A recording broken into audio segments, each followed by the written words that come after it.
देश के कई हिस्सों में मॉनसून दस्तक दे चुका है। बारिश का सीजन, ताजी हवा, ठंडा मौसम, हरियाली के साथ-साथ लाता है कई बीमारियां भी। वर्षा ऋतु में गर्मी के साथ-साथ ह्यूमिडिटी और उमस का स्तर बढ़ जाता है, जिसके कारण जीवाणु, मकोड़े, मच्छर बढ़ जाते हैं वातावरण में और वे डेंगू, मलेरिया, चिकनगुनिया जैसी बीमारियों का कारण बनते हैं। वर्षा ऋतु में पानी भी दूषित हो जाता है, खाना भी दूषित हो जाता है, जिससे हेपेटाइटिस, टाइफाइड, कोलेरा जैसी बीमारियां हो जाती हैं। तो आज डॉक्टर अतुल से, जो होम्योपैथी और आयुर्वेद के विशेषज्ञ हैं, उनसे जानेंगे कि कैसे इन बीमारियों से बच सकते हैं और इस मौसम का आनंद ले सकते हैं। तो सबसे पहले जो मेरा प्रश्न आपसे डॉक्टर साहब ये है कि क्यों बाकी सीजन्स के कंपैरिजन में, बाकी मौसमों की तुलना में क्यों हम इस बारिश के मौसम में बीमारियों से ज्यादा घिर जाते हैं और क्यों इस प्रकार की बीमारियां जो मॉस्किटो बॉर्न डिजीजेज हैं या वाटर बॉर्न डिजीजेज हैं, क्यों ये बढ़ जाते हैं और हम क्यों इसका इतना शिकार होते हैं? जी। बिल्कुल, बिल्कुल ठीक है कि ये जनरली ये देखा गया है कि ये मौसम में ज़्यादातर लोग एक्यूट एक्यूट इलनेसेस मतलब वो तत्काल होने वाली बीमारी में बहुत ज़्यादा ग्रसित होते हैं। स्वाभाविक है, देखो गर्मी में सूर्य की किरण डायरेक्ट धरती पर आने से वहाँ पर तापमान थोड़ा ज़्यादा होने से वायरसेस, बैक्टीरियाज जल्दी नहीं पनप सकते। ठंडी के दिनों में जैसे सर्दियों के दिनों में कि हमारी इम्यूनिटी अच्छी होती है, सर्दी के कारण थोड़ा हमारी इम्यूनिटी थोड़ी ठीक होने से वहाँ पर भी हम थोड़ा बचाव हो सकता है। पर इन दिनों में थोड़ा-सा वातावरण में ऐसी नमी होती है कि जिससे हमारी इम्यूनिटी थोड़ी कॉम्प्रोमाइज़ हो सकती है और वो कॉम्प्रोमाइज़ होने से हमें इन जीवाणु से, विषाणुओं से, ये फंगस से या पैरासाइट से हम तुरंत इन्फेक्ट हो जाते हैं और हमारी इम्यूनिटी थोड़ी कॉम्प्रोमाइज़ होने से वो तुरंत इन्फेक्ट हमारे शरीर पे वो अपने असर दिखाते हैं। तो कुल मिला के ये वातावरण के चलते ही हमारे शरीर पे थोड़ा बदलाव होने से वो इम्यूनिटी कुल मिला के प्रतिकार शक्ति कम होने से हमें तकलीफ होती है। तो हम यहाँ बीमारियों की अगर बात करें तो कौन-कौन से ऐसे इन्फेक्शंस हैं, कौन से ऐसे जीवाणु हैं, वायरस, बैक्टीरिया है जिनसे हमें बारिश की सीजन में खतरा हो सकता है? देखो इन दिनों में जैसे वातावरण में नमी, बरसात के वातावरण में जैसे ठंडक भी होती है, तो इस वातावरण में वायरस, बैक्टीरिया, पैरासाइट्स और फंगस को पनपने में एक अनुकूल वातावरण मिलता है। जैसे आपने पूछा कि कौन से इन्फेक्शंस होते हैं, तो वायरस, बैक्टीरियल, पैरासाइट, फंगल ये होता है। वायरसेस में भी कई, जैसे अभी कॉमन फ्लू होता है, अरे इन्फ्लुएंजा होते हैं, जैसे इन्फ्लुएंजा लाइक डिसीजेस, इसमें बहुत ढेर सारे जो भी वायरस रहते हैं इसमें ज़्यादातर कवर होते हैं।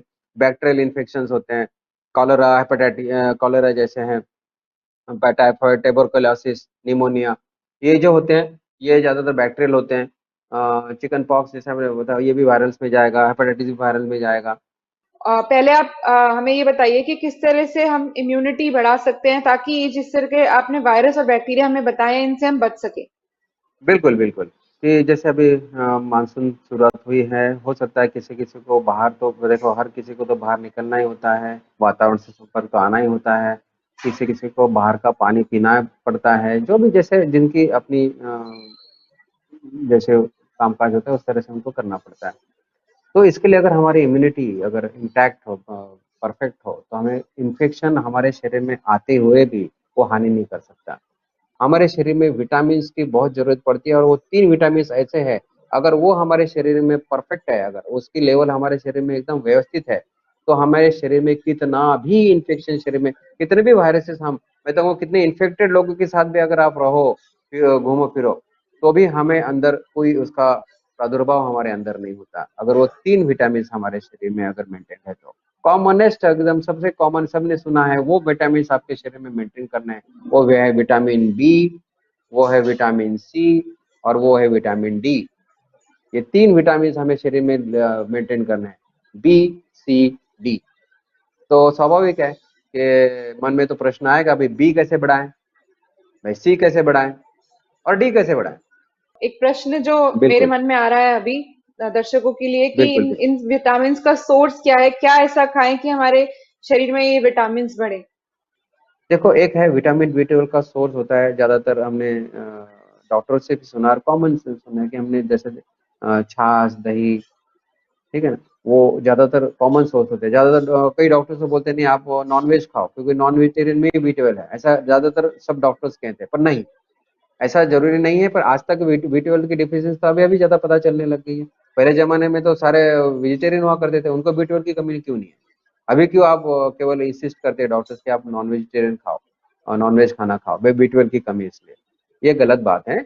क्योंकि B12 जो है हमारा शरीर खुद बनाता है, केवल बैक्टीरियल फ्लोरा हमारे मेंटेन करना है, उसके लिए आपको, हाँ, अगर इन दिनों में ताजा छाछ पिया जाए तो चलेगा।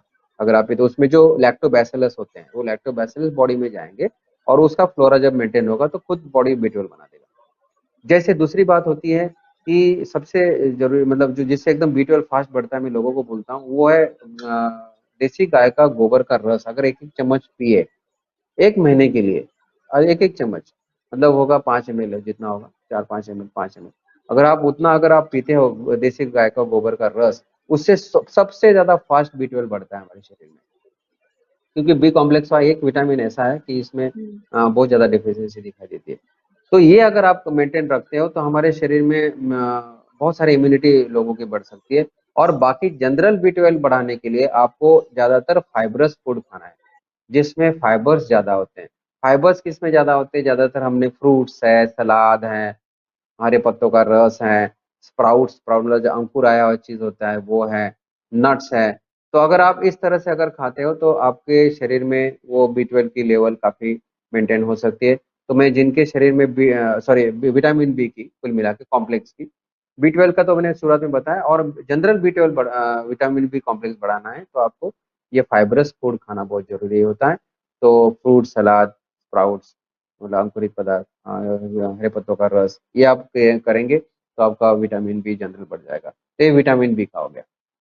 अब दूसरा vitamin, vitamin C. Vitamin C होता है, ये होता है साइट्रस फ्रूट से मिलेगा हमें। साइट्रस फ्रूट्स अगर हम खाते हैं, साइट्रस चीज, तो साइट्रस की भी कई कई प्रकार के होती है शरीर में अलग अलग। तो वो साइट्रस अगर हम खाएंगे तो हमारे शरीर में विटामिन सी की अगर मात्रा बराबर रही, मेंटेन रही, तो भी हमारे शरीर में प्रतिकार शक्ति बहुत अच्छी होती है। अभी साइट्रस के लिए क्या कि जनरली सबको पता है कि भाई मौसमी है, संतरा है, पाइनएप्पल है, आंवला है ना, अमरूद है। इस तरह से अगर हम खाते हैं तो हमारे शरीर में विटामिन सी की मेंटेन रहती है। पर अलग अलग खटास में अलग अलग एसिड होते हैं। सैट्रिक एसिड एक कॉमन है कि जो हमारे शरीर में बनता है। पर बहुत सारे जैसे ऑक्जेलिक एसिड होते हैं, एस्कॉर्बिक एसिड होते हैं, गैलिक एसिड होते हैं, टार्टारिक एसिड होते हैं, लैक्टिक एसिड, ये भी एसिड्स होते हैं, ये जो हमारे शरीर के लिए जरूरी होते हैं। जैसे ऑक्जेलिक एसिड अगर है तो टोमेटो अगर खाएंगे तो ऑक्जेलिक एसिड ज्यादा मिलेगा। एस्कॉर्बिक एसिड तो गूसबेरी मतलब जो है सर, एस्कॉर्बिक एसिड हमारे जो आंवले होते हैं उसमें ज्यादा होते हैं। मैंगोज में अगर मैंगो अगर कोई जैसे आम खाता है तो उसमें गैलिक एसिड होता है, ठीक है ना।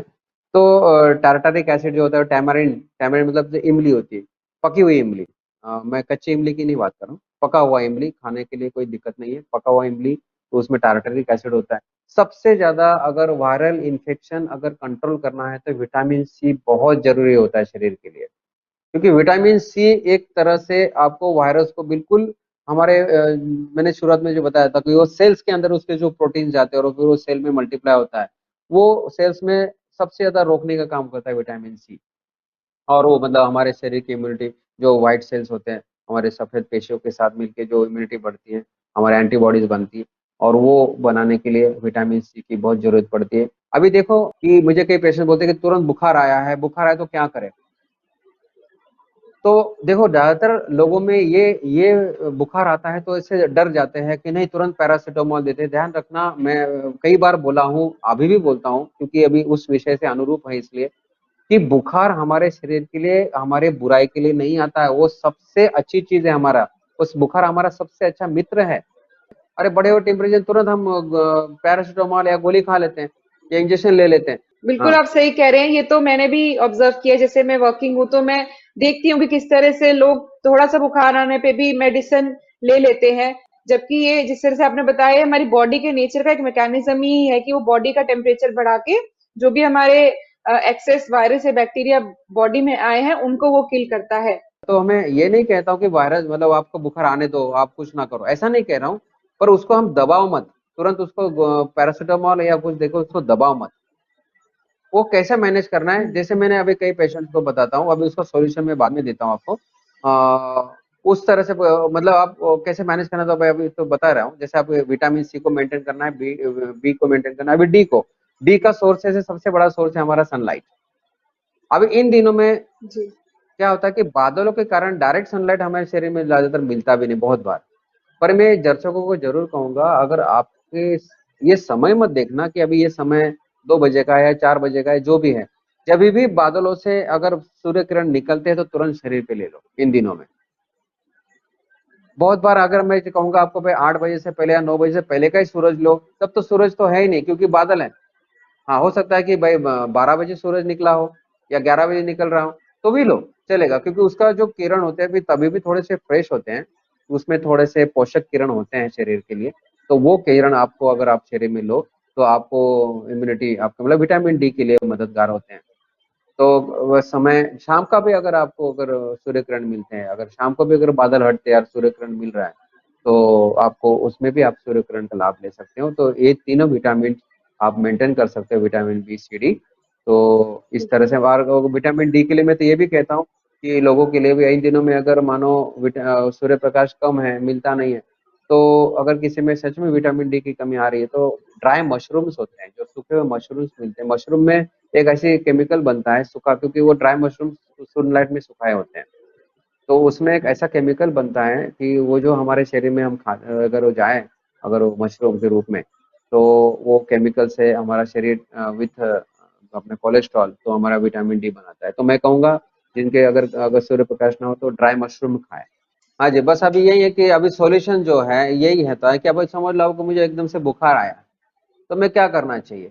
अभी बुखार आया है, सर्दी खांसी है, समझ लो, तो अभी हमने क्या करना चाहिए, जो कि हमने पहले ही 2 साल पहले तो बहुत इसी पे ज्यादातर उसमें फोकस किया था।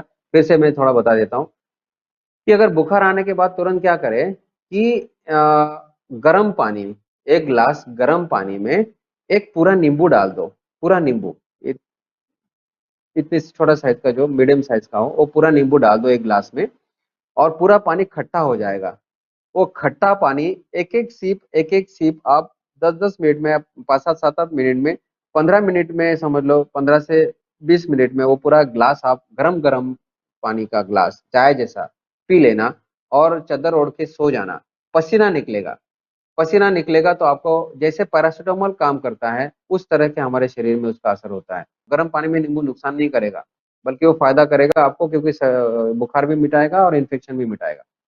ये फर्स्ट स्टेप। सेकंड स्टेप क्या करना, अगर आप कर पाओ तो एक जल नीति करने के लिए, पता है कि एक वो मिलता है, जिसको ऐसे छोटा सा नोजल होता है, और वो पानी उस नोजल से निकलता है। ऐसा अगर आप कुछ लोटा लेते हो, उसमें गर्म पानी में उसका थोड़ा गर्म पानी करके थोड़ा नमक डाल के, अगर इस नथुने से डालकर इस नथुने से निकाले, और इस नथुने से डालकर इस नथुने से निकाले वो गर्म पानी, और छींक छींक के पूरा निकाल दे, तो ये गर्म पानी से भी आपका वो जो इन्फेक्शन है वहां पर, वो आपका कंट्रोल आ जाएगा।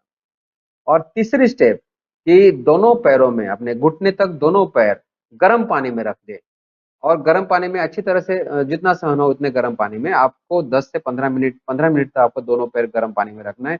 एक दिन में, मैंने कई पेशेंट को दिया, एक दिन में पूरा इन्फेक्शन चला जाता है, बुखार चला जाता है। और ज्यादा से ज्यादा अगर जिसकी इम्यूनिटी अगर ज्यादा कम हो तो 2 दिन लगेंगे बस। कोई मेडिसिन बगैर आप कोई भी viral infection, simple viral infection आजकल जो मैं बोला 90% ये बुखार सर्दी खांसी से ही होता है। तो ये अगर आप 3 स्टेप करते हो, ये 3 स्टेप, गर्म पानी, गर्म ये जल नीति गर्म पानी की, जितना सहन हो उतना, और तीसरा गर्म पानी में दोनों पैर रखना, ये 3 स्टेप में आप पूरा बुखार और इन्फेक्शन मिटा सकते हो। जी, ये जो आपने प्रयोग बताया है, जैसे डेंगू मलेरिया भी एक तरह का इन्फेक्शन है जो बारिश के सीजन में काफी देखा जाता है, तो क्या ये प्रयोग उसमें भी कर सकते हैं या डेंगू और मलेरिया के लिए आप कुछ और सजेस्ट करते हैं? देख, डेंगू ये वायरल है, मलेरिया पैरासाइटल है। मलेरिया के लिए ये शायद लागू ना हो। मगर वायरस इन्फेक्शन के, डेंगू के लिए जरूर हो सकता है। डेंगू के लिए मैं और भी बता रहा हूँ ना।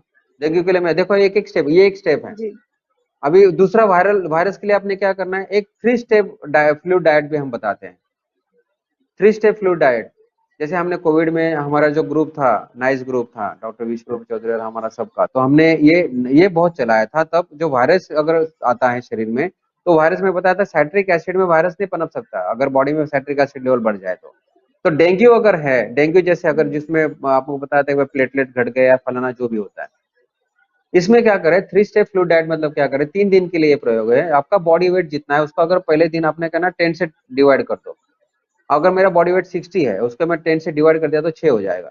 तो 6 ग्लास मौसम्बी का रस और 6 ग्लास नारियल का पानी पी लो, बस पहले दिन अगर वही करे, कोई खाए पिए नहीं, कुछ नहीं खाना पीना है।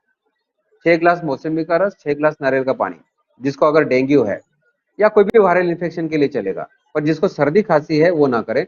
सर्दी खांसी अगर हो तो उसमें थोड़ा आपको ये नींबू वाला ही प्रयोग करें, जो नींबू और गर्म पानी वाला। पर जिनको सर्दी खांसी नहीं और बुखार है, डेंगू में होता है जैसा, तो वो ये प्रयोग करे कि मौसम्बी का 6 ग्लास और नारियल का पानी 6 ग्लास, जिसका 60 वजन है, 70 वाला 6.5 ग्लास लेगा, जो भी है, या 7 ग्लास लेगा, सॉरी 7 ग्लास लेगा, 70 वाला, जिसका जितना वेट है उसको 10 से डिवाइड करके उतने ग्लास मौसम्बी का उतना ग्लास नारियल का पहले दिन पीना है। दूसरे दिन अगर 60 वजन है उसको मैं 20 से भागूंगा तो हो गया, अगर मैं 60 को 20 से भागूंगा तो हो जाएगा 3। तो दूसरे दिन मैं 3 ग्लास मौसमी का रस और 3 ग्लास नारियल का पानी पीऊंगा दोपहर 12 बजे तक, और शाम को थोड़ा सा सलाद के रूप में तो कुछ खाऊंगा या हल्का फुल्का भोजन करूंगा या सलाद ही खाऊंगा समझ लो, सेकंड डे। और तीसरे दिन मैं बॉडी वेट से 3 से भागूंगा, और सॉरी 30 से भागूंगा, 30 से, तो 2 हो जाएगा। तो 2 ग्लास मौसमी का, 2 ग्लास नारियल का, दोपहर में थोड़ा सलाद, और शाम को मैं हल्का फुल्का भोजन करूंगा। मैं कैसा भी इन्फेक्शन हो, वायरल इन्फेक्शन, इस प्रयोग से हमने कई लोगों को कंट्रोल कर दिया, क्योंकि बॉडी में साइट्रिक लेवल इतनी बढ़ जाती है साइट्रिक एसिड की, और वो इन्फेक्शन पनप ही नहीं सकता। फिर वो डेंगू हो 3 दिन में कवर अप हो जाता है। कई वायरल हमने कंट्रोल किए। तो ये एक 3 डेज फ्लूइड डाइट पे हमने किया हुआ है कई लोगों को। और बाकी मलेरिया टाइफाइड हो तो उसके लिए तो थोड़ा डॉक्टर से मिलके हम मेडिसिन भी देते हैं। अभी तक तो मैंने वायरस के विदाउट मेडिसिन का ये प्रयोग बताया, पर मलेरिया टाइफाइड अगर है तो या तो आयुर्वेद या होम्योपैथ हम डॉक्टर, अगर हम अपनी मेडिसिन दे, साथ साथ ये कुछ प्रयोग और बताएं थोड़ा इम्यूनिटी के लिए, तो कषाय बताएंगे। जो अभी आपको मैं कषाय भी बताने वाला हूँ कि 7 प्रकार के जो पत्र के कषाय पियेंगे तो उनमें ये इन्फेक्शन कंट्रोल होने का और ज्यादातर हमने देखा है कि हो गया है, और मेडिसिन के साथ साथ। तो ये होते हैं जी वायरल इन्फेक्शन के कंट्रोल करने के लिए उपचार। मलेरिया टाइफाइड के लिए आप जितना हो सके कि डॉक्टर्स के पास आके अगर ले तो ज़्यादा अच्छा होगा। मैं पूरी तरह से इसके लिए मैं घरेलू उपचार 100% नहीं कर पाऊंगा, कह पाऊंगा, पर जो हमने बताया ये तो करके आपको मदद मिल जाएगी। फिर भी आपको अगर थोड़ा सा डॉक्टर के संपर्क में रहे तो ज़्यादा अच्छा होगा, क्योंकि मेडिसिन की भी उसमें जरूरत पड़ती जी। है। और लीवर का प्रॉब्लम भी हो जाता है इस सीजन में, जैसे हमने सुना है हेपेटाइटिस ए बहुत कॉमन होता है, तो हेपेटाइटिस ए के लिए आप क्या बिल्कुल। सुझाव देंगे हमारे दर्शकों को? जिनको अगर हेपेटाइटिस अगर ऐसा होता है तो थोड़ा भोजन, जो नॉर्मली भोजन खाते हैं जैसे ऑयली, जैसे हम सब्जी दाल रोटी सब खाते हैं, वो थोड़ा रोक दें। वो केवल थोड़ा हल्का भोजन करें, मूंग है या थोड़ी सिंपल खिचड़ी पर रहें। और जितना हो सके जैसे फल फ्रूट, जैसे हम गन्ने का रस, गन्ने का जूस, इस तरह से रहें। थोड़े से चने और छुआरे उसको थोड़े खाएं। तो इस तरह से अगर गिलोय का रस में इसमें आ जाएगा, मैं स्वाभाविक है वो अभी मेरे काढ़े में आ जाएगा, गिलोय भी है उसमें। तो ये अगर आप उसका करेंगे तो 1 हफ्ता के अंदर अंदर हेपेटाइटिस भी कंट्रोल हो जाता है। कईयों का हमने किया है। एक्यूट एक्यूट प्रॉब्लम है ये, एक्यूट तो जल्दी हो जाता है। तो मैं दर्शकों को बताना चाहूंगी कि घबराए नहीं, अगर इस तरह से अगर आपको कोई वायरल इन्फेक्शन हो जाता है या मलेरिया या डेंगू हो जाता है, हेपेटाइटिस हो जाता है, तो जिस तरह से डॉक्टर साहब ने बताया, अगर हम उस तरह से अगर हम इन इलाज को करेंगे तो बिल्कुल हम लोग इस बीमारी से इजाद पा पाएंगे। जी।